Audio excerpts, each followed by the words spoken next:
Hello dear viewers, welcome to my channel. In this video I'll show you how to parameter copy from EEPROM to external keypad in Lengy 8400 inverter. Okay, I'm going to parameter to show you. First press the switch to go parameter.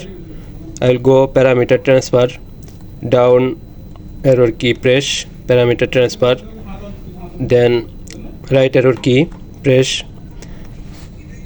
We can save two parameter here, 1 2. First I want save in 1. Okay, press this switch and this switch. Parameter copying from EEPROM to external keypad.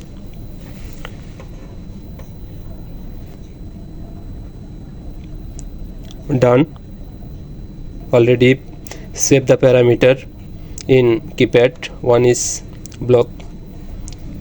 Okay, now if we want to save the parameter, we can save parameter in 2. Total 2 parameter we can save in keypad.